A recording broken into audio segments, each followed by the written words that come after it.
un poco sobre este tema tan importante. El mes de septiembre se han hecho bastantes actividades acerca del suicidio.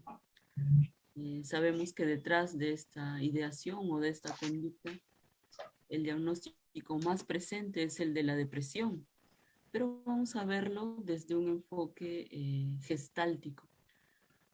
Y podemos ver algunos conceptos.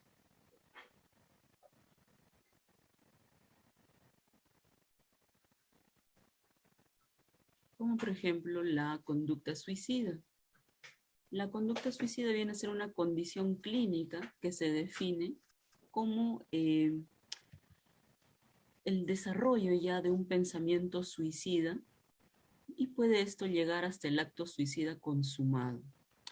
Esta conducta se puede originar en función de una decisión voluntaria o como consecuencia de motivos inconscientes en estados psicopatológicos que cursan principalmente con alteraciones del afecto o que pueden cursar con alteraciones del pensamiento, alteraciones de la conciencia, pero también puede cursar con alteraciones de los impulsos.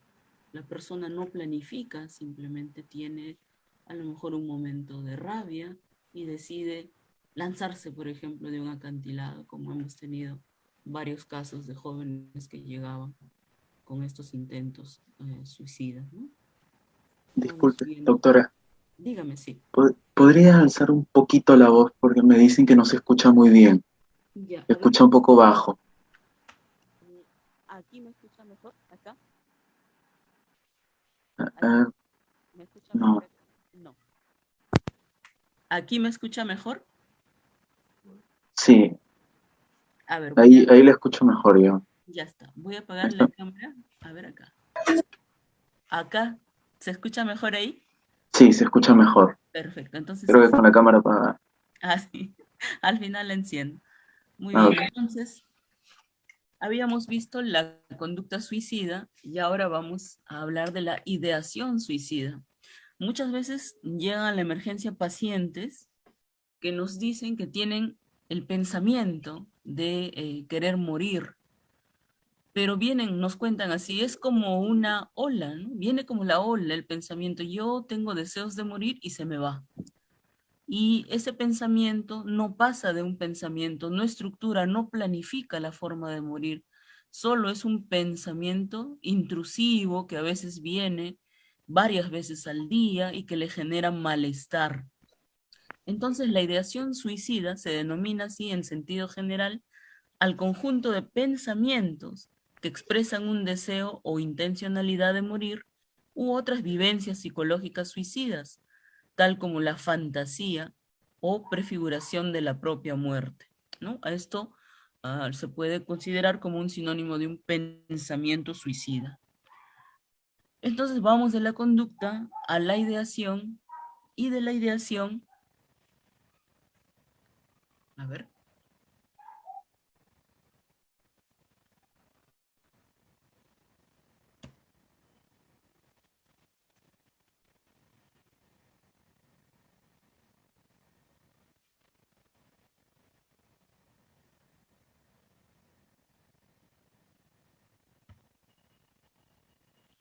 al intento. Uh-huh. Entonces tenemos aquí,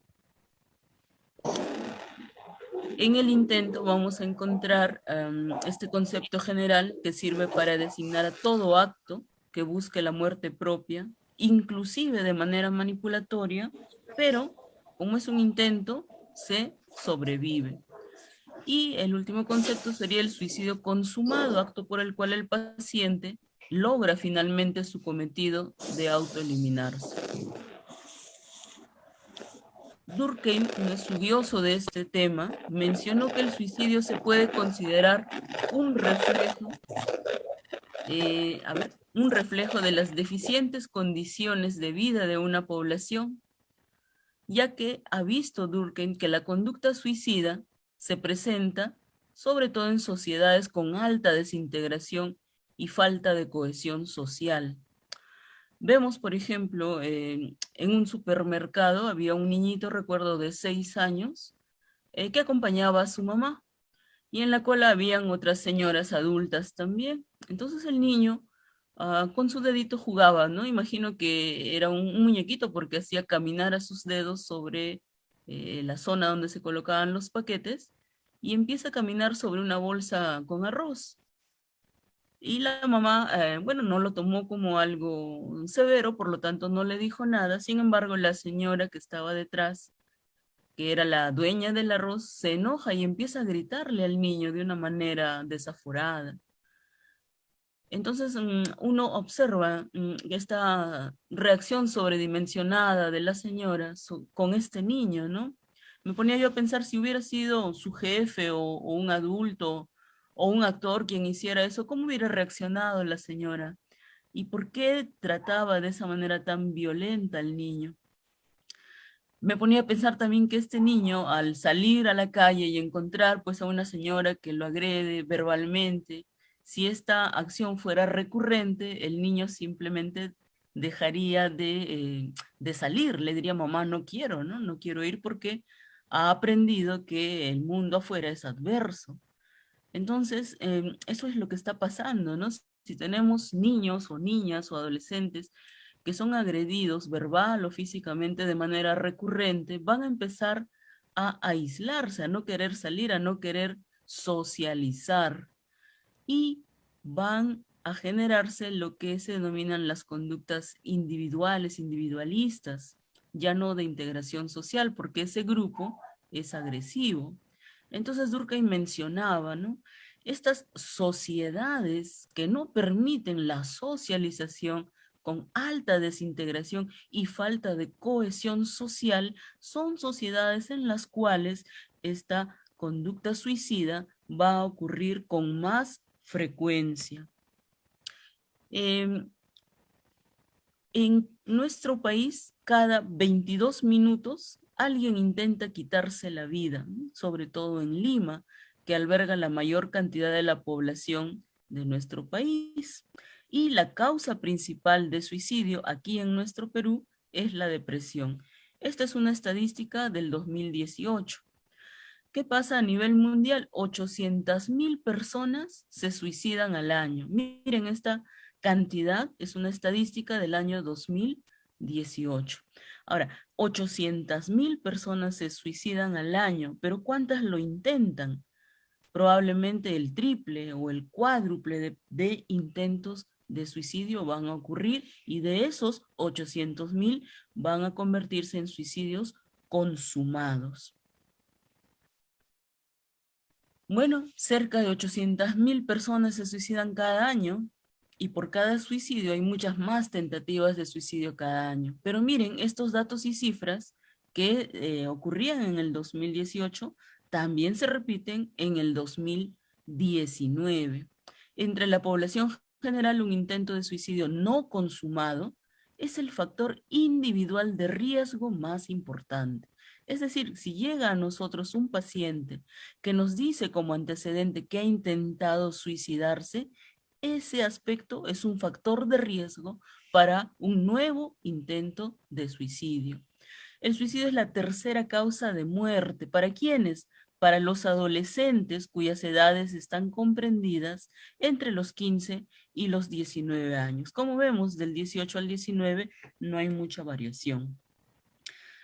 En algunos países, las tasas de suicidio son más elevadas entre las personas de 70 años de edad o más.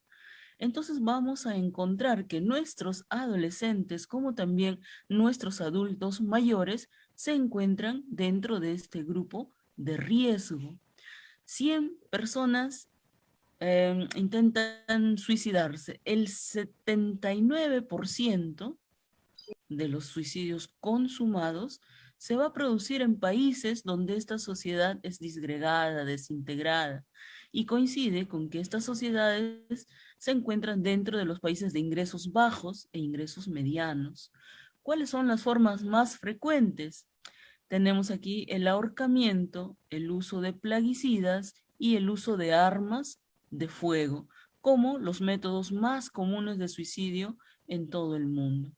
Estas estadísticas, estos datos son obtenidos, miren, en el año 2019. Y ahora tenemos uno acá, mira, el 2020. Nuevamente, ¿no? En todo el mundo aproximadamente 800.000 personas mueren por suicidio cada año, representando el 1,5% de todas las muertes. El suicidio, principal causa de muerte Gracias. entre las personas de 15 a 24 años. Entonces, ¿qué pasa, no? Los años pasan y las estadísticas son constantes. ¿Qué está faltando? ¿Qué cosa es lo que permite la reiteración de estos valores?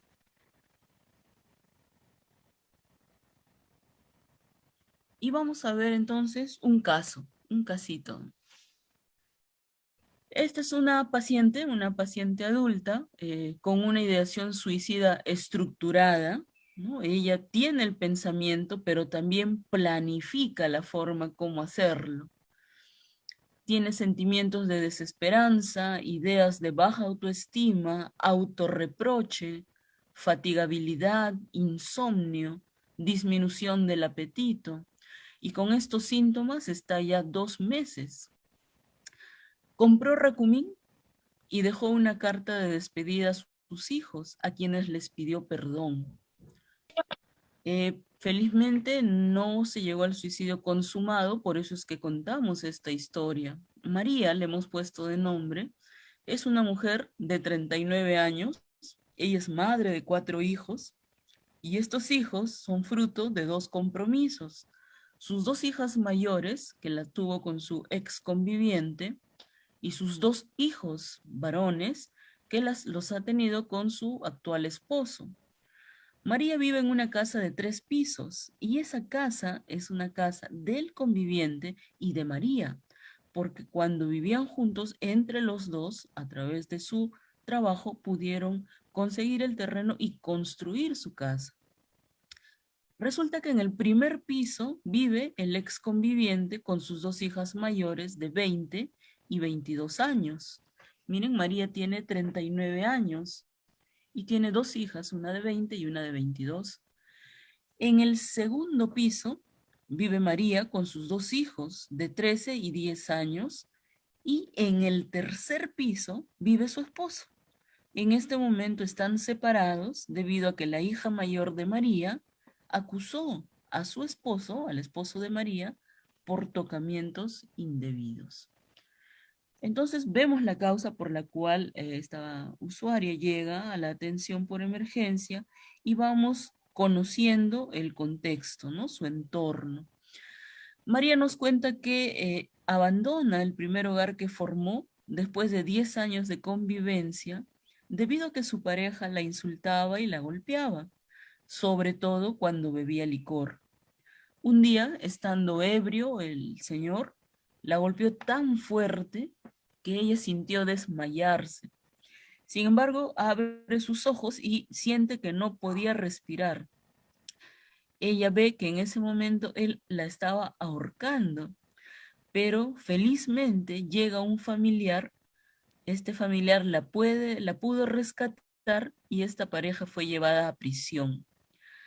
A los 2 años, la pareja sale de prisión y como no tenía dónde ir, retorna a la casa.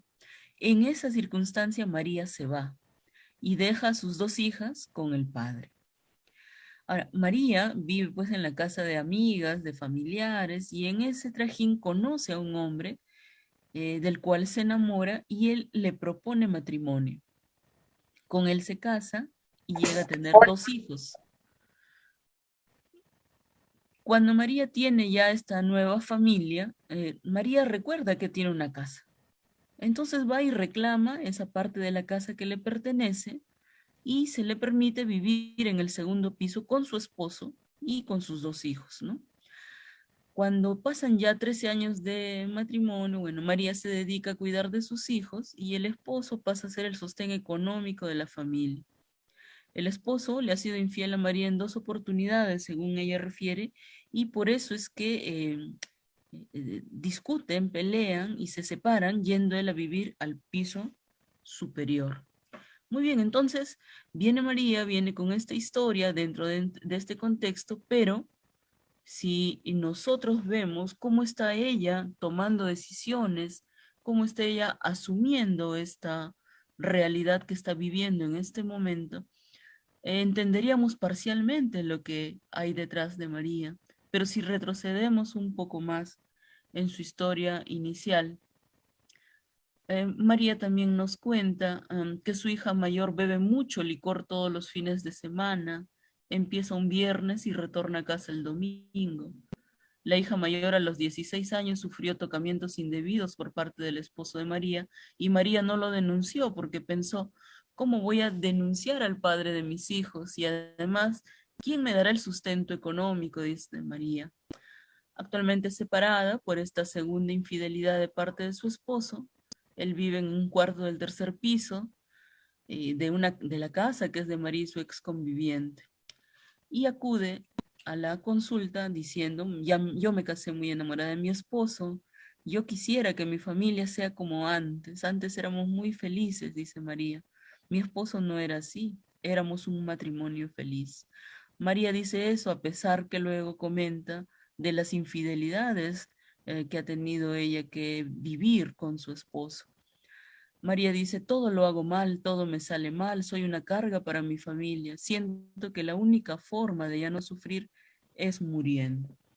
Entonces, entendemos a María en sus emociones, en su conducta, pero podemos ir más atrás y conocer cómo fue la relación con su entorno familiar, cómo se estructura esta personalidad que finalmente llega a estas vivencias y a esta toma de decisiones. María cuenta que cuando tenía 3 años, mi mamá me regaló a mi abuela. Ella me crió, mi abuela. No era muy cariñosa, pero al menos me daba comida y una cama para descansar. A los 13 años, mi abuela me dijo, ya me cansé de ti, y me llevó con mi mamá a Ayacucho. En Ayacucho un día, a los 15 años, yo estaba comiendo y mi papá me tiró con un fierro en la espalda y me botó mi comida. Él decía que yo no era su hija, decía que era una pu que le quitaba la comida a mis hermanos. Ese día yo lloré mucho, agarré una plata que había y me vine para Lima, a la casa de mi abuela. Ella me botó y me dijo que vuelva con mi mamá.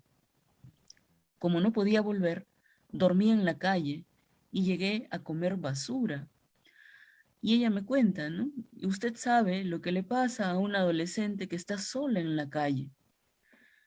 Así conocí a mi primer compromiso, que era más viejo que yo, 11 años mayor. Yo nunca aprendí a leer ni escribir, hasta que mis hijos, los dos últimos que tuvo, empezaron a ir al colegio. Ahora leo y escribo algunas palabras. Entonces, miren ustedes, cómo cómo se estructura esta personalidad dentro de este hogar. El padre siempre acusaba a la madre de infidelidad y por eso la insultaba a María y decía que no era su hija. La madre siempre decía que sí era su hija.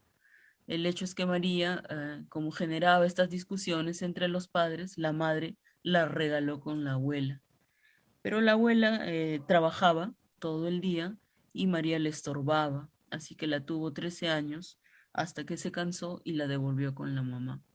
A partir de eso, María es golpeada y humillada y descalificada por el padre, por lo que sale de la casa y pasa un tiempo en la calle.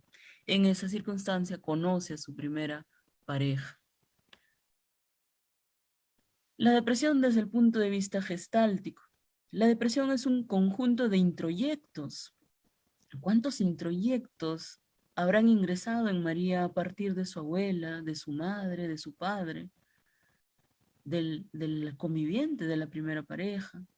La depresión es un conjunto de introyectos y creencias que han sido incorporadas por el paciente probablemente desde su infancia. ¿Cómo verá el mundo María, no? Qué le diremos nosotros, María? El mundo es bonito. ¿María nos creerá? Para ella el mundo siempre ha sido hostil. Ella siempre ha sido un estorbo para la madre, para el padre, para la abuela. Para ella el mundo es descalificador. Entonces es un conjunto de introyectos y creencias que han sido incorporadas por el paciente, probablemente desde su infancia.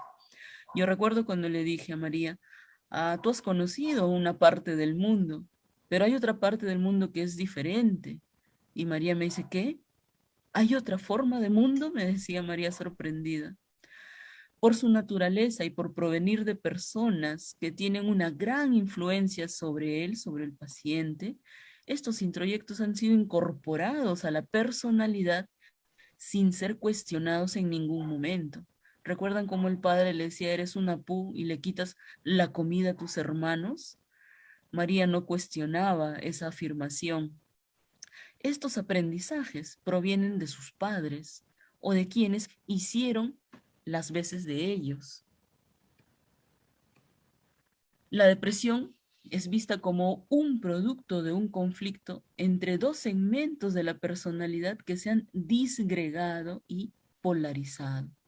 Estos dos componentes de la personalidad fueron denominados por Peirce como el perro de arriba y el perro de abajo. Y tenemos aquí un esquema. Miren, hay un perro chiquito y un perro grandote. El perro grandote, en nuestra mente en conflicto, una parte de nuestra personalidad juega a ser dominante y opresivo, el perro de arriba. Y eso corresponde al deberías, ¿no? Tú deberías ser profesional y deberías estudiar en esta universidad. No hay otra alternativa, ¿no? Corresponde al deberías introyectado. Mientras el perro chiquito, la parte oprimida de nosotros, el perro de abajo, se alimenta de los es que no puedo, es que no puedo por esto, no puedo por aquello, no puedo porque mi papá me despreció, mi mamá me insultó, me regaló con mi abuela solo al menos me daba de comer, no puedo, ¿no? La parte oprimida, el perro de abajo. Entonces, el perro de arriba está lleno de virtudes, es ejemplar, es autoritario, a veces tiene razón, pero siempre es impecable, es matón, ¿no? Tú no debieras, exige y representa una amenaza de catástrofe. Mientras el perro de abajo es defensivo, apologético, adulador, como un bebé llorón. Terminó el hablado. Es un perro, no tiene fuerza, dice mañana, ¿no? Mañana, procrastinador, mañana haré todo lo posible. Lo he intentado miles de veces, no es culpa mía, no me resulta, ¿no? Nunca asume, nunca se responsabiliza, ¿no? Pero el perro de abajo aprendió a sobrevivir a todas esas amenazas, por lo tanto es hábil, es astuto y aprendió a sacar la mejor parte del perro de arriba. Ambos, el perro de arriba y el perro de abajo, luchan por el control. Y esto representa una serie de elementos que constituye una severa conciencia proveniente del afuera que fue introyectada y que ahora forma parte de la personalidad del paciente. Estos elementos fueron introyectados bajo la presión de emociones, como la culpa, ¿no? Tú eres una pu y le quitas la comida a tus hermanos. Tú no eres mi hija, ¿no? La vergüenza y el miedo a ser duramente castigado o a ser abandonado afectivamente. Tiene la función de cuidar que la persona haga y piense lo correcto, lo que debe, y de castigarle con severas autocríticas cuando comete una transgresión a estas rígidas normas. El perro de arriba es como una especie de policía que castiga, un policía punitivo. Mientras el perro de abajo encarna una serie de actitudes y creencias utilizadas para manipular a los demás, claro, como no soy fuerte, desarrollo el arte de manipular, sino cómo consigo lo que quiero. Estas creencias hacen ver al paciente como un ser desamparado, inadecuado, incompetente, necesitado de la compasión y la protección de los otros, y recibe permanentemente las agresiones del perro de arriba. Entonces, de forma inconsciente, el paciente deprimido divide su personalidad en estos dos segmentos que manifiestan lo que la persona desea hacer y lo que cree que debe hacer. Un adolescente me decía, mis padres tienen muy altas expectativas sobre mí y yo no creo estar a la altura de sus expectativas, por eso siento que los defraudo, dice. encarnan la víctima manipuladora y el victimario punitivo. El paciente deprimido interrumpe el contacto con ciertos elementos o personas del campo o entorno con algunos aspectos de sí mismo o con algunas de las emociones que siente. Entonces, lo que estamos viendo aquí son interrupciones de ciclos.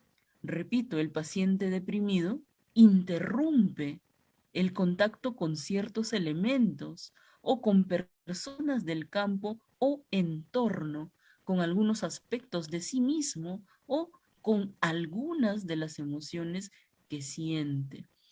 Este niño, que era libre de expresar sus emociones, que le gustaba estar en contacto con su entorno, aprendió a partir de los adultos inmediatos o de sus cuidadores inmediatos a tener miedo de expresar emociones, a sentir culpa, a no tener contacto con el entorno, a no expresar espontáneamente. Y esto lo aprende no en un día, lo aprende a través de experiencias a lo largo de los años.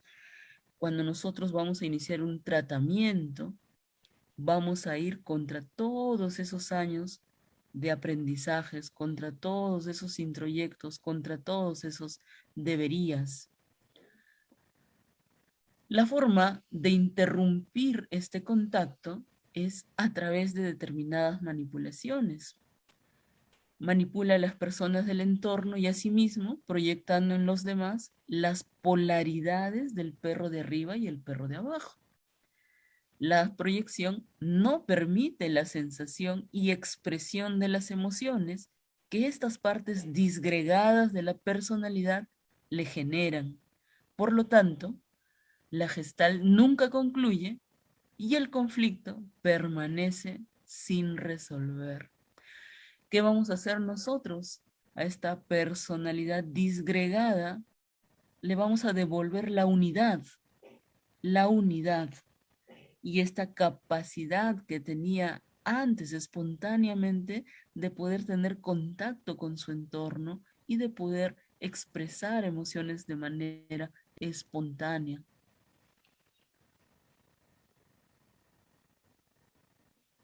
¿Qué lo causa? ¿Qué causa esta depresión? Bueno, estamos viendo ya toda una historia que nos da un ejemplo, estamos viendo introyectos, pero ¿qué más hay en torno a la depresión y a la conducta suicida?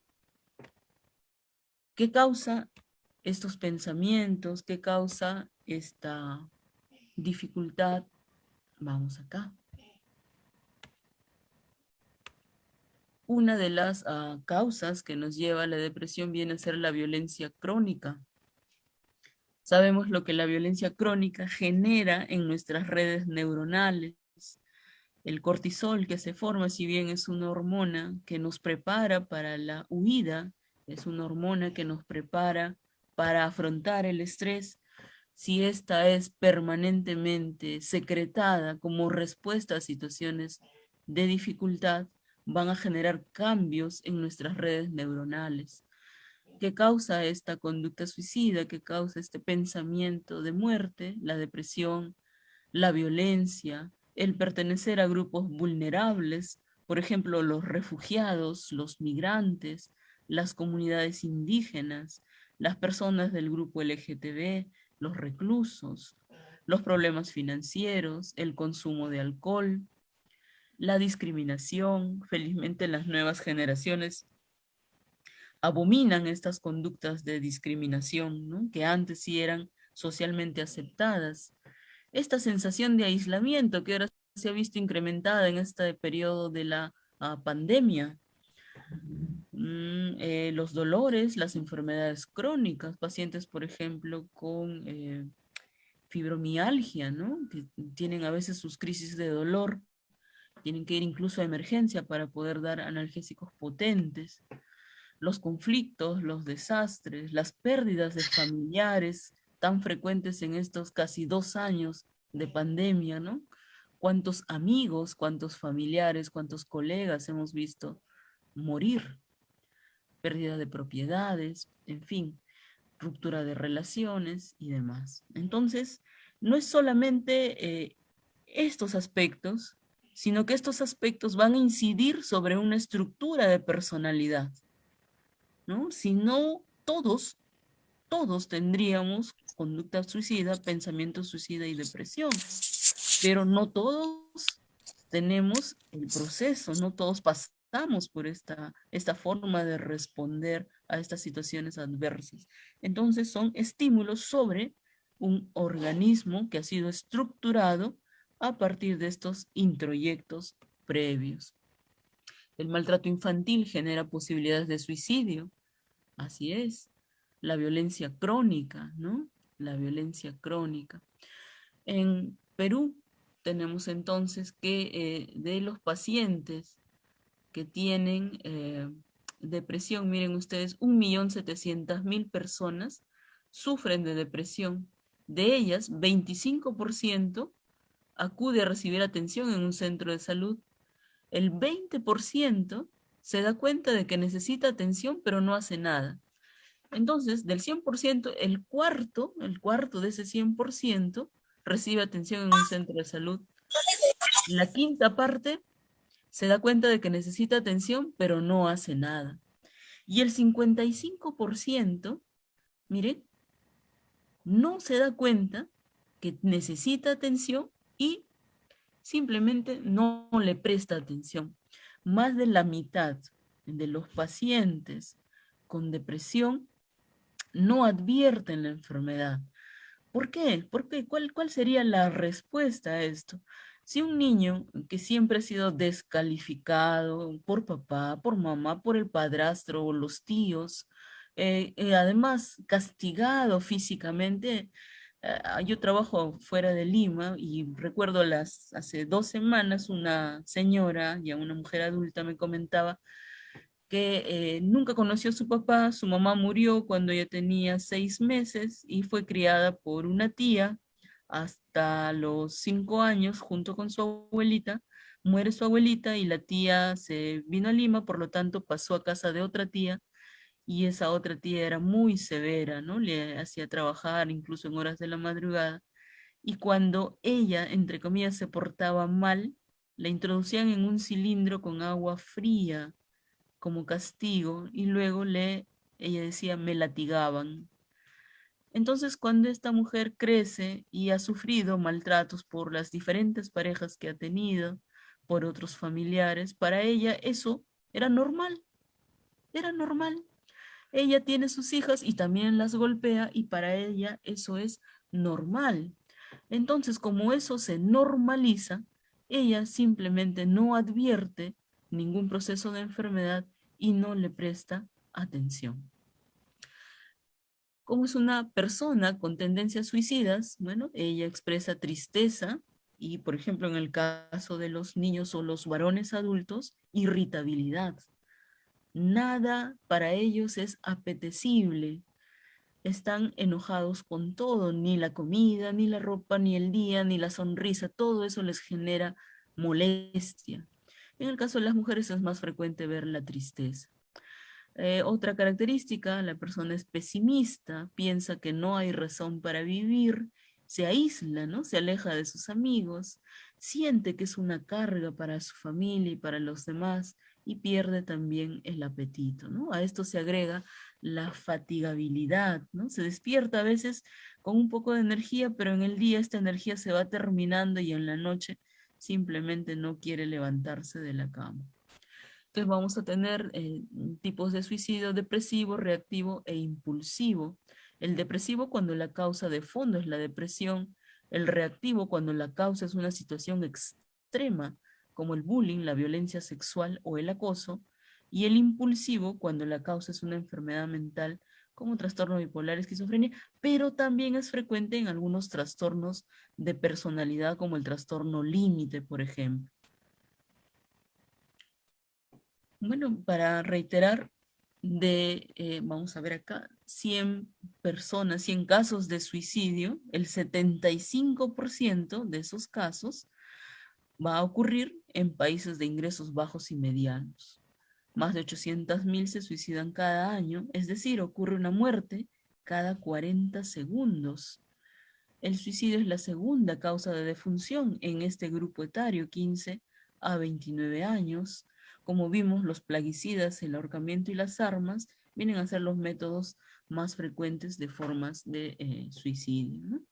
Y como vemos acá también, la mortalidad por suicidio es superior a la mortalidad total causada por la guerra y los homicidios.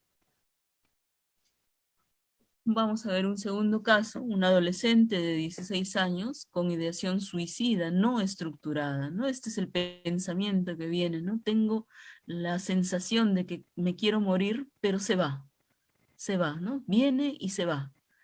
También tiene sentimientos de desesperanza, ideas de baja autoestima, con autorreproche, fatigabilidad, insomnio, disminución del apetito. ¿Desde cuándo te sientes así? Dice ella, ¿no? Desde los 14 años. Pero tiene días en que se siente bien y días en que tiene toda esta sintomatología. Siempre me viene el pensamiento de morir. Viene y se va, dice ella. Nunca he intentado suicidarme, pero siempre tengo esa sensación de vacío, de soledad. Siento dolor en el pecho, siento angustia y solo me calmo cuando me corto los brazos. Me he cortado la piel de mi barriga y de mis piernas. Yo no uso faldas, no voy a la playa porque se me notaría. Me corto desde que tenía 14 años. Cuando tenía 8 años, una prima me empezó a lamer y me tocó mis genitales. Yo no me sentía mal porque no entendía lo que hacía. Ahora ya me doy cuenta de eso y siento asco. No conozco a mi papá, vivo con mi mamá y su actual pareja. Tengo un hermano chiquito, no nos llevamos bien. Mi mamá siempre me critica. Todo lo que hago le parece mal. Si lloro, me dice que soy muy débil. Si estoy molesta, me dice que nadie me va a soportar con este carácter. Ella quiere que yo sea abogada y yo quiero estudiar diseño. Me gusta dibujar, crear, pero ella dice que eso es una tontería, que eso no da plata. Casi todo el día estoy sola, mi mamá y su pareja trabajan y mi hermano está en la casa de su abuela hasta que mi mamá lo recoge en la noche.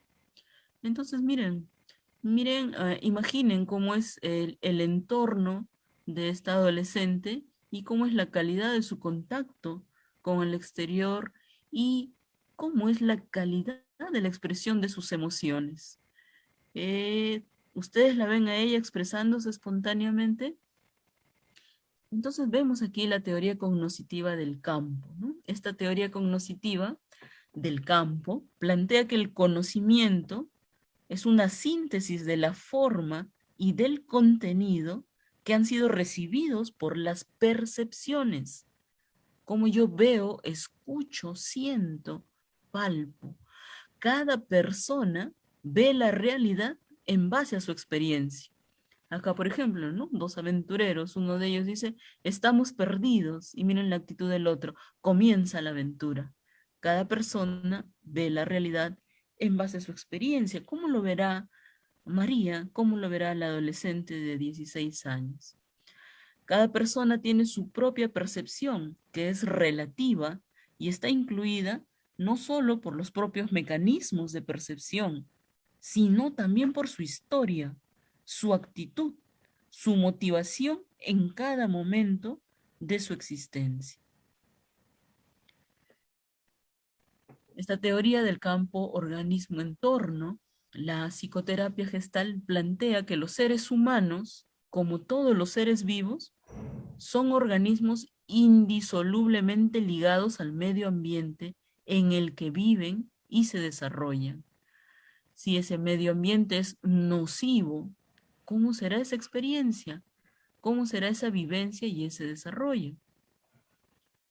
Jean-Marie Rubin es un gestaltista francés y él sostenía que no podemos referirnos al hombre sin referirnos al aire que respira o a la gravedad que lo mantiene unido al suelo, ni a una persona irascible sin estar implícitamente aludiendo a los obstáculos que encuentra en su camino.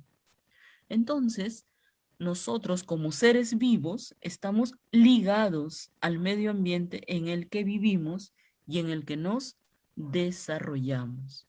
¿Cómo hubiera sido la vida de María en otro ambiente, en otro hogar, con otros cuidadores inmediatos. En la frontera de contacto, entonces, entre este organismo y su entorno, el organismo y su entorno tienen una frontera de contacto. En esa frontera ocurre un proceso de autorregulación organísmica. Si este proceso tiene lugar en forma eficiente, el sujeto da satisfacción a sus necesidades. De esta forma completa sus gestalt. Si la autorregulación organística es interrumpida por la aparición de alguno de los mecanismos de resistencia al contacto, tendrán lugar diferentes patologías, entre ellas la depresión. El mecanismo psicológico de homeostasis es conocido en psicoterapia gestal como autorregulación organísmica y consiste en que todo ser vivo tiende a vincularse con su entorno de la manera más armónica que le es permitida. Cuando se vincula, realiza con su entorno un ajuste creativo que le lleva a dar la mejor satisfacción posible a sus necesidades. Es decir, estás en un entorno y vas a utilizar todo lo que tienes para poder solucionar el problema que se presenta o simplemente continuar haciendo lo que haces. Te vinculas con tu entorno y tu entorno te da las herramientas que necesitas para avanzar, para sobrevivir, para afrontar. Ajuste creativo que te lleva a dar la mejor satisfacción posible a tus necesidades. Es decir, los síntomas y las entidades no zoológicas son intentos fallidos de autorregulación o formas poco adaptativas de interrelacionarse con el entorno para poder resolver sus deseos y necesidades. El trabajo terapéutico no consiste en luchar contra los trastornos. Nosotros no vamos contra los trastornos, no extirpamos enfermedades, ayudamos a los pacientes a aumentar sus recursos y potencialidades para que encuentren por sí mismos la vía hacia la libertad, la autodeterminación y la salud. Para no seguir exponiendo tu vida y la de tus hijos. Comprendo que el dolor de perder a tu compañero fue mucho para ti. Seguimos.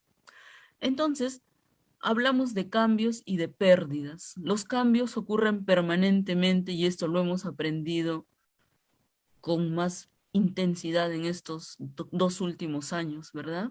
Han habido cambios sustanciales y todavía nos estamos adaptando. Pero hay otros cambios que siempre han ocurrido: el envejecimiento, el crecimiento de nuestros hijos, el desarrollo de nuestras relaciones interpersonales, los cambios laborales, académicos, familiares. Pasar de una etapa a otra nos hace perder gran parte de lo que se relaciona con lo anterior. Todo cambio significa destrucción de nuestro campo organismo-entorno para permitir la formación de otro diferente, dándonos la oportunidad de evolucionar y perfeccionarnos. Se van mis hijos, síndrome del nido vacío. Lo tomamos así, ¿no? Como una pérdida que nos va a provocar tristeza, depresión, en fin. Pero podríamos verlo de otra forma, ¿no? Esta oportunidad de evolucionar y perfeccionarnos. Ya crié a mis hijos, ellos están encaminados de repente con su familia, con su trabajo, con su negocio, con su profesión. Muy bien, ya cumplí ese rol y ahora, ¿qué más puedo hacer?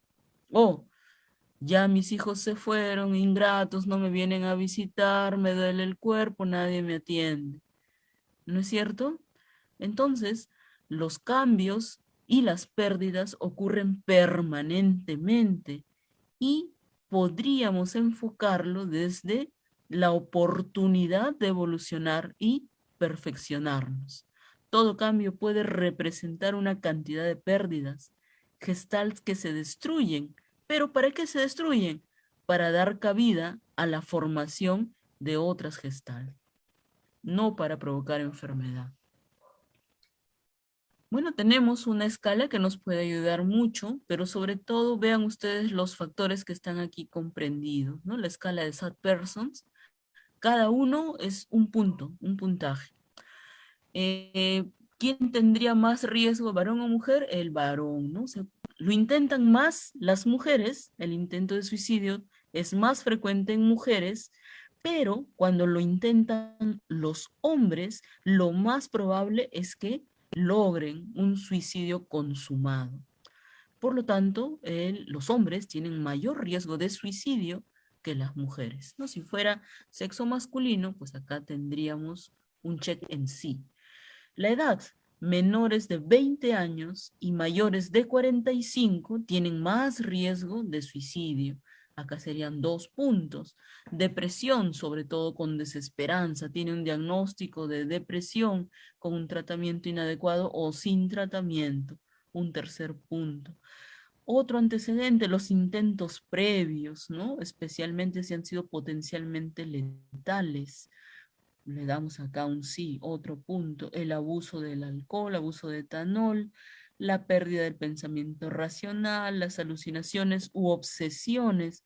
Hemos visto pacientes que escuchan voces, que en su deseo de no seguir escuchando se han cortado una o las dos orejitas, por ejemplo, ¿no? Vemos pacientes, como el caso de María, el caso de nuestra adolescente, con un soporte familiar o social deficiente, pacientes que estructuran este pensamiento, esta ideación suicida, un plan organizado, que dejan cartas. Si es soltero o tiene pareja, los pacientes sin pareja tienen más riesgo de suicidio, y pacientes o personas con enfermedad física, ¿no? Entonces, si nosotros damos un puntaje, veríamos que de 0 a 4 sería un riesgo bajo de suicidio, existe, pero sería un riesgo bajo. Podríamos dar un tratamiento ambulatorio, por supuesto con psicoterapia. De 5 a 6 es un riesgo moderado, se conversa con la familia sobre la necesidad del ingreso, esperamos que la familia acepte, pero si no, se da un tratamiento ambulatorio con monitoreo permanente. Pero si el puntaje es de 7 a 10, el riesgo es alto, la indicación aquí es que ingrese a hospitalización. Se empiezan los tratamientos farmacológico y psicoterapéutico. La depresión y el riesgo suicida se asocia a comorbilidades, el trastorno bipolar, trastorno depresivo mayor, esquizofrenia, trastorno esquizoafectivo, trastornos de ansiedad, pero sobre todo estos trastornos en los que están presentes los trastornos de pánico, de contenido catastrófico, o estos recuerdos vívidos, los flashbacks del trastorno de estrés postraumático, los trastornos por consumo de sustancias, sobre todo el consumo de alcohol, tan asociado a depresión, trastorno de personalidad límite, también está asociado a intentos de suicidio, trastorno de personalidad antisocial, en este caso por una conducta más manipulatoria, los trastornos de conducta alimentaria y los trastornos de adaptación. Dentro de los desencadenantes ambientales podríamos asociarlo a un diagnóstico médico potencialmente letal, como el cáncer, por ejemplo, o tenemos dos damitas que han solicitado la eutanasia, una en Chile y otra acá en Perú, por causa de la esclerosis múltiple también, ¿no? Experimentar la pérdida brusca e inesperada de un paciente cercano o una pareja, esto lo hemos visto bastante ahora con la pandemia. Otro desencadenante ambiental sería la pérdida del empleo, ser desalojado del domicilio. Por el contrario, características como hablar a los demás acerca de los eventos futuros o estar dispuesto a firmar un pacto de no suicidio serían los indicadores menos fiables. Entonces, 13 señales a las que podemos estar alerta. El intento de suicidio previo es una señal muy importante.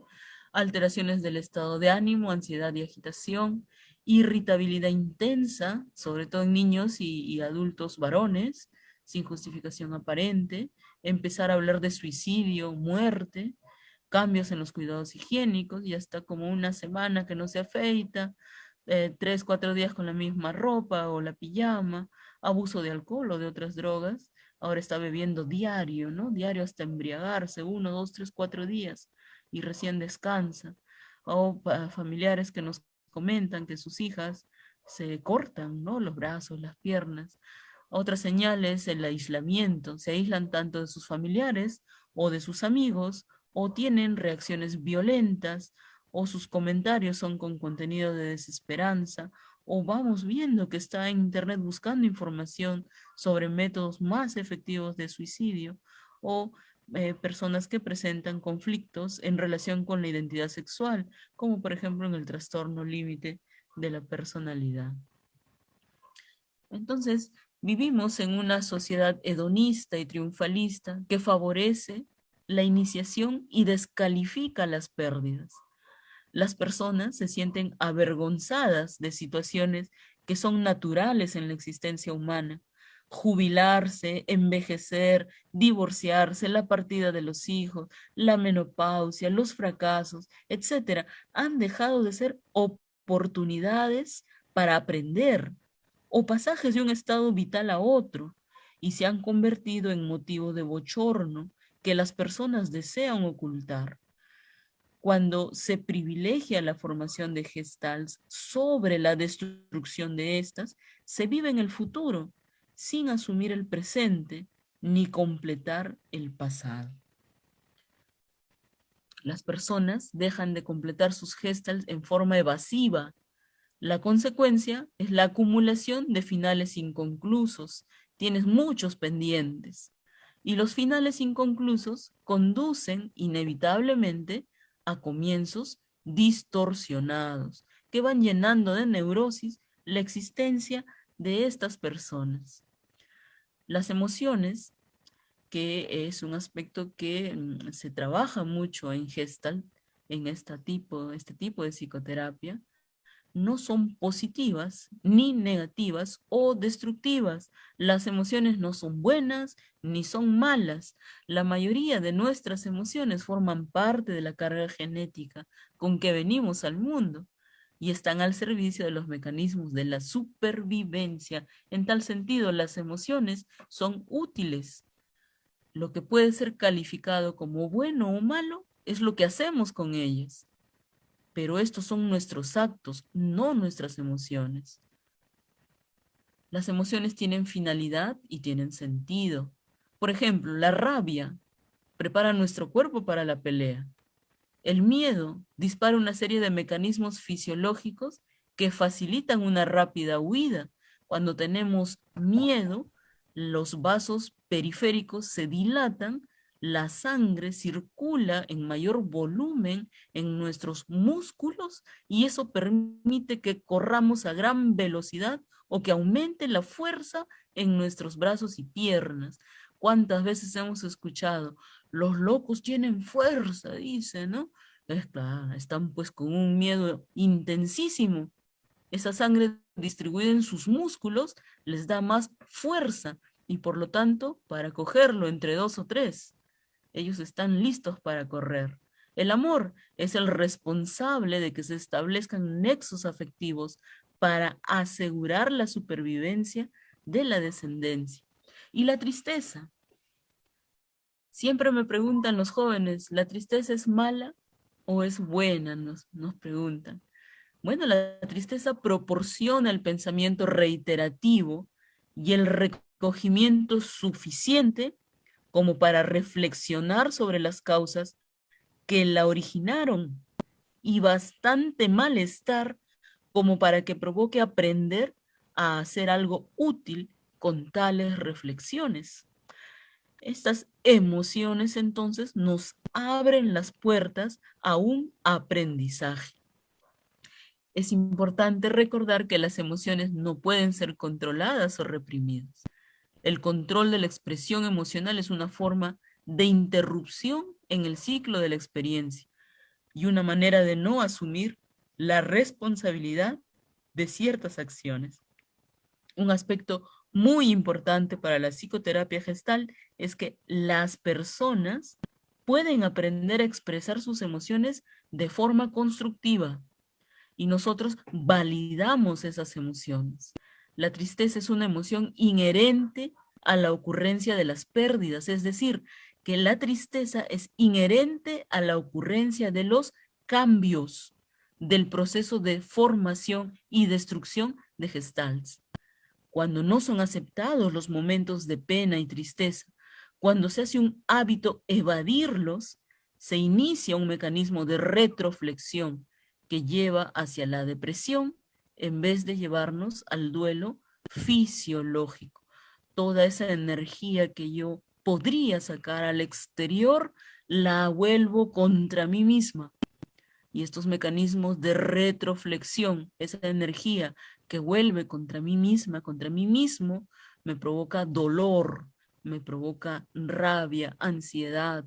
¿Cómo lo calmo? Algunas personas, por ejemplo, cortan la piel de sus brazos, ¿no? Para calmar esa sensación de rabia o de soledad o de vacío. En psicoterapia gestal se da gran importancia al cuerpo del paciente. El cuerpo expresa emociones, transmite importantes informaciones sobre el individuo, su personalidad y sus trastornos. Las emociones son un importante vehículo para la integración de los aspectos disgregados de la personalidad.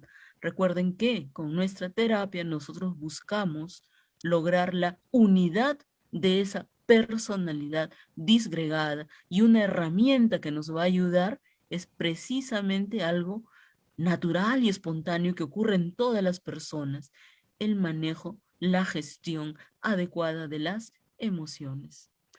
Muchas gracias. Con esto entonces terminamos. Gracias. ¿Cómo ayudar a una persona que escucha voces diciéndole que se suicide? Sí, a ver, ¿me escuchan acá, verdad? ¿Me Sí, escuchan? Ya, perfecto. Miren, les voy a contar. Me acuerdo, habrá sido cuando 2 meses, llega a la emergencia una mamá, su cuñada y su hijo. La cuñada pues entra gritando, gritando, y el hijo entraba y salía y no se detenía, muy inquieto. Entonces yo pensé, ¿cuál de ellos dos es el paciente, no? Y la mamá pues bien suspicaz, se paró en una esquinita y miraba, bien suspicaz. Y traigo a mi mamá porque no quiere comer, ya está 3 días. Sí, tampoco duerme, dice la cuñada, y no sabemos qué hacer, no sabemos qué hacer.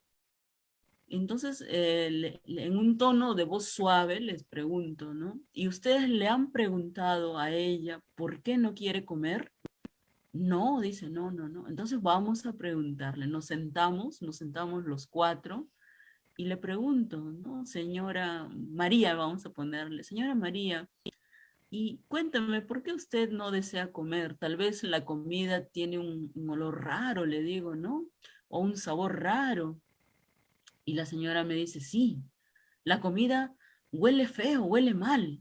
¿Y por qué será? Le digo, sí, es que le están echando algo, me dice. Ay, ay, ay, le pregunto, ¿y quién le estará echando algo? Ella, por la cuñada. Ah, pues, y de repente será alcohol. No, es veneno, me dice. Ah, con razón, señora María, usted no quiere comer. Yo tampoco comería si mi comida oliera raro, ¿no es cierto? Y la cuñada me asienta, pero yo no le echo nada.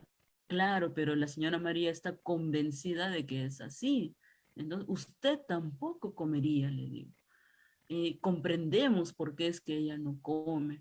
Ahora, cuando un paciente, la señora María tenía esquizofrenia, cuando un paciente con esquizofrenia se estresa, no quiere comer porque tiene miedo. Y la señora María muy bien lo explicó, tenía miedo a que le estén echando un veneno en la comida y ella pueda morir. Entonces, ¿por qué un paciente tiene miedo? ¿Por qué nosotros en nuestro hogar tendríamos miedo? Probablemente hay peleas, discusiones, personas que están expresando mucha ansiedad y el paciente con esquizofrenia tiene miedo. Entonces, si ve que las personas están ansiosas, también se va a poner ansioso y empiezan las ideas. Calmamos a la cuñada, calmamos al hijo y la señora María se calmó. Y le digo, señor Mari, ¿qué le parece si usted también ayuda en la cocina o usted cocina y ellos le guían? De esa forma usted va a tener la tranquilidad de saber que no están echando nada raro a la comida. ¿Qué le parece? Sí, está bien, buena idea, me dice. Entonces, miren, ¿no? Calmamos a la cuñada, calmamos al hijo y la señora se calmó y nos pudo contar por qué es que ella no quería comer. En los pacientes con esquizofrenia, con ansiedad, con trastorno límite, miren, si este es el cerebro, esta parte, esta mano mía, vendría a ser el área subcortical, el área interna del cerebro. Y esta de acá vendría a ser la corteza del cerebro. Si, por ejemplo, ahorita hay un temblor, esta área límbica o subcortical diría, corre, ¿no? Hay temblor. Y la corteza diría, no, tranquilo, no te asustes. Es un temblor, ya va a pasar. Ah, ya diría, ¿no? La corteza, el área límbica diría, está bien, me calmo. Hay un equilibrio entre los dos. Pero cuando hay estos trastornos que he mencionado, la función de la corteza se inhibe y predomina la función del área límbica, de las áreas subcorticales. Entonces, cuando hay un temblor, dice, corre, ¿no? Y como este no funciona, como corteza está hipofuncionante, la persona sale corriendo, abre la puerta, empuja a todo el mundo y sale corriendo, porque quien ha comandado su respuesta es esta área subcortical. En la esquizofrenia, esto es lo que ocurre, en los trastornos de ansiedad, en el trastorno límite, y en el trastorno límite incluso el mecanismo es un poco más complejo. Entonces, si la persona ya está así, mira, está con toda su estructura anatómica y funcional dispuesta a la huida, si por ejemplo había un joven de 17 años, mucho me acuerdo, su mami cogió la escoba para barrer, pero ¿qué dijo su sistema límbico? No, ¿por qué agarró la escoba? Me quiere pegar. Y el joven cogió una madera para defenderse.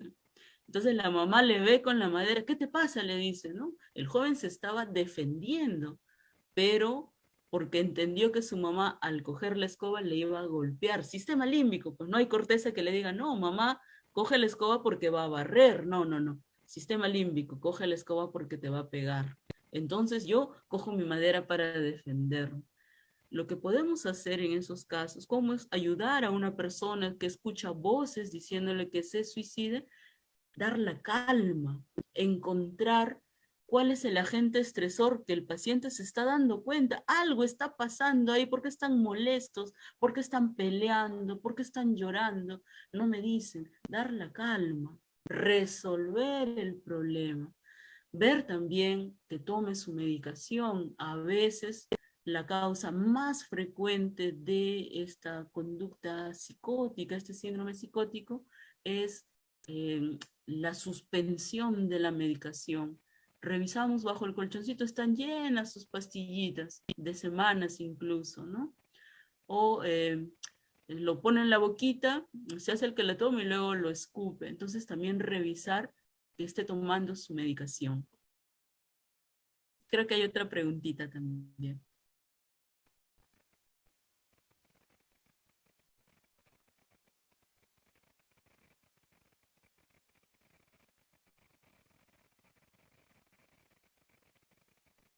Su audio está apagado. Gracias. ¿El hecho de cortarse el cuerpo hace sentir bien a la persona? Esto generalmente lo vamos a encontrar en el trastorno límite de personalidad, más frecuente en damitas, también hay en varones, pero es más frecuente en las damas, más o menos entre los 15 a los 40, 45 años vamos a encontrar esta recurrencia de estas acciones. En esta condición, porque también hay una predisposición biológica, Y además, o sea, hay la predisposición, pero no es por eso que desarrolla el trastorno, sino todo el contexto, como hemos visto en los ejemplos de los casos, ¿no? Estos introyectos que también estos adultos saben incorporar en estas nuevas personalidades. Entonces, ellos, cuando tienen mucha tristeza o tienen mucha rabia o se sienten muy solos, deberían decirlo, me siento sola tengo cólera o qué sé yo, ¿no? No lo dicen.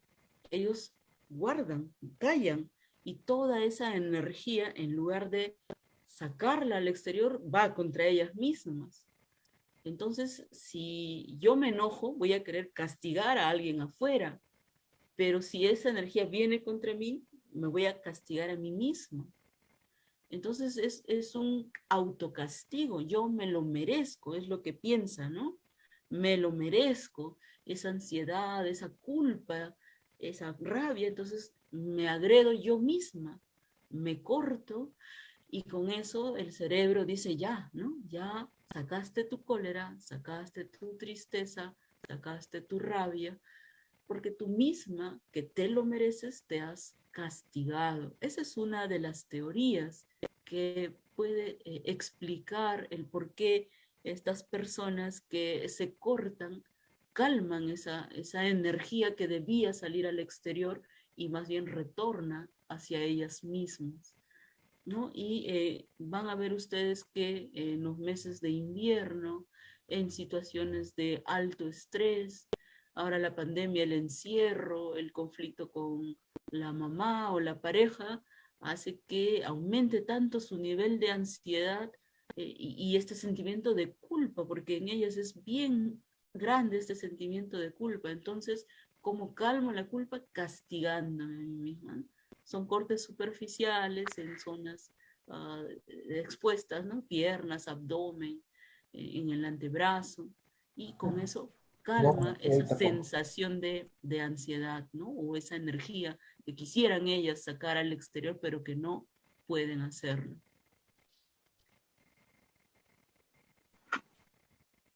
Ahora, ¿qué tan grave puede ser una crisis de ansiedad? ¿Y qué pasa si se vuelve una rutina?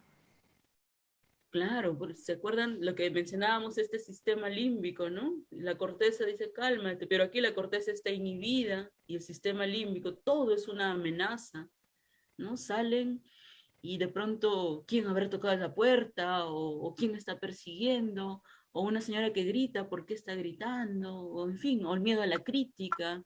Entonces estás como muy vigilante de todo, ¿verdad? O simplemente tienes tanto miedo que ya no puedes ni dar un paso, ¿no? Y además la vergüenza porque todos te ven. Entonces, si no es adecuadamente manejado, te va a limitar en algunas de tus funciones. O como me decía una paciente, ¿no? Sí, yo salgo, no me importa que me vean. Lo que me molesta es tener que dar explicaciones a todo el mundo cada vez que me dan estos ataques.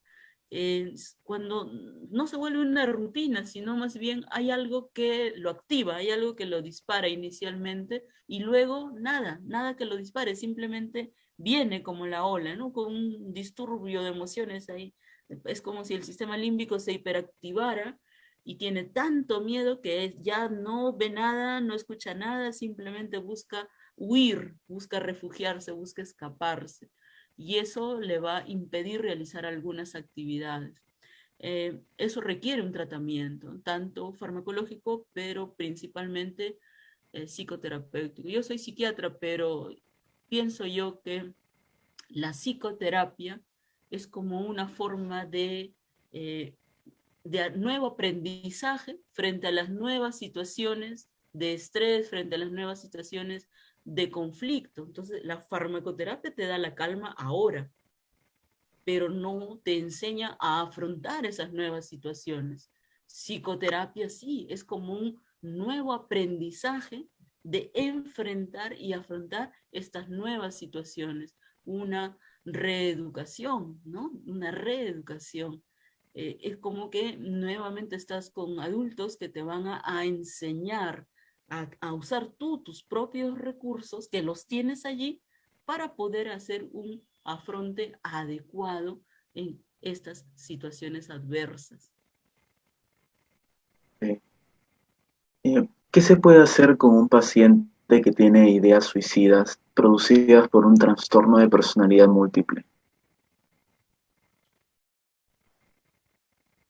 Había una joven que tenía este trastorno disociativo, y cuando empezamos a hacer la historia, cuenta ella que cuando era niña sufrió violencia sexual y tenía muchas personalidades fuertes, ¿no? Fuertes, que se defendían, pero cuando llegamos al mismo hecho, ella finalmente logra contar que este señor, que había sido un familiar, introdujo el pene en la boca de ella cuando era niña. Ella no entendía este acto, no lo entendía como tal, pero lo que sí recuerda ella, que al tener este objeto en la boca, ella no podía respirar. Y en ese momento, esa sensación de asfixia le hizo entrar en pánico. Entonces, por años, ella tenía incluso dificultad para comer alimentos por el miedo de asfixiarse.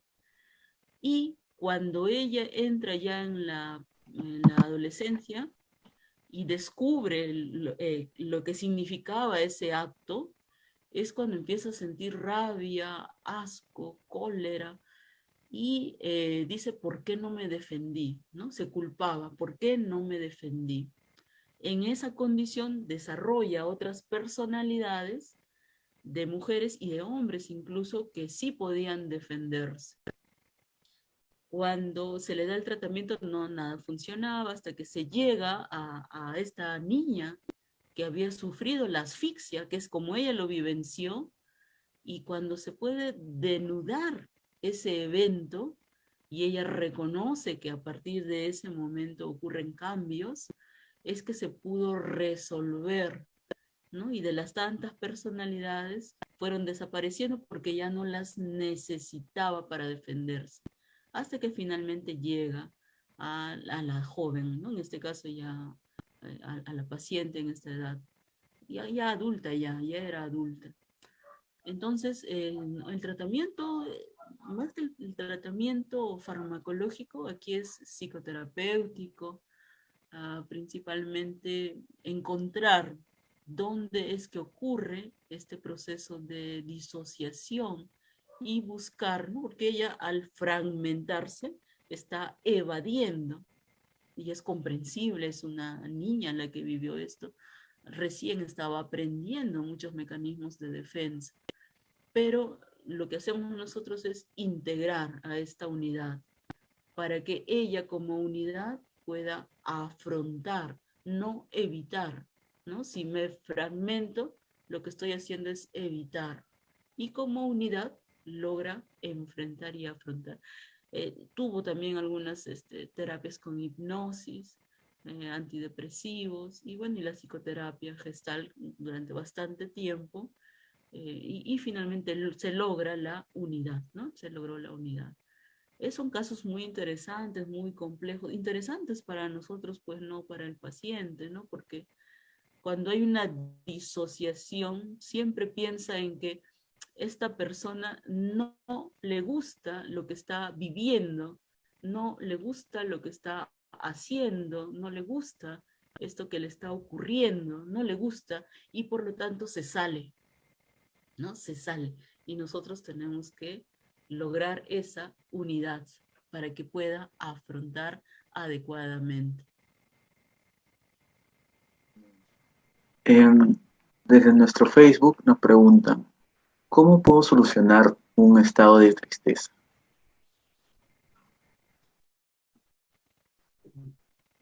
Habíamos mencionado que las emociones, más bien no las evitemos, ¿no? No evitemos las emociones y reflexionemos sobre no por qué siento esta tristeza, ¿no? Sino para qué siento yo esta tristeza, ¿no? ¿Cuál es la razón de ser? Yo me acuerdo cuando empecé a estudiar con el grupo de psicoterapia gestal, una profesora hizo un ejemplo muy interesante, muy bonito, ¿no? Decía, tú estás acá, aquí atrás está todo tu pasado y aquí está todo tu futuro. Si tú siempre estás mirando hacia el pasado, ¿no? Ese pasado que de pronto fue triste, te conviertes en un melancólico, ¿no? Siempre estás mirando al pasado triste. Y si tú estás siempre mirando al futuro, aquello que todavía no ha ocurrido, te conviertes en un ansioso, decía. Siempre viviendo en lo que no ocurre. Mejor vente acá, decía. Vente al aquí y ahora. No a tu pasado triste ni a tu futuro que no ocurre. Para que no estés en melancolía ni en ansiedad. Vente aquí y ahora, ¿no? Habría que evaluar, porque es una pregunta bien genérica, ¿no? Evitar la tristeza, no. La tristeza tiene una razón de ser, tiene una finalidad. Y como es incómoda, reflexionemos, ¿no? No por qué, sino para qué siento yo esta tristeza. ¿Para qué? Vamos encontrando esa finalidad. No la evitemos. Ahora, si es una tristeza que se acompaña de otra sintomatología, sería importante pues conversarlo, ¿no? Conversar. ¿Qué más acompaña esta tristeza? Yo me despierto ansiosa, dice una pacientita, ¿no? Me despierto muy, muy ansiosa. Conforme pasan las horas ya va calmando, ya me pongo a hacer mis cosas. Otra decía, me despierto con muchas pilas y hacia la tarde ya no tengo ganas de hacer nada, dice, ¿no? Otra paciente me decía, mira, una vez empecé a gastar, me sentía la dueña del mundo y ahora ya no he vuelto a sentir esa sensación, solamente tengo pena. Me recupero, pena, me recupero, pena. Entonces, puede ser un trastorno bipolar, puede ser un trastorno, en el caso anterior, de ansiedad generalizada. Entonces hay que estudiar esa tristeza, ¿no? Y qué otros síntomas le acompañan. Pero por sí sola, esta, nos ayuda a reflexionar y nosotros a descubrir para qué siento yo esa tristeza. ¿Cuál es la finalidad?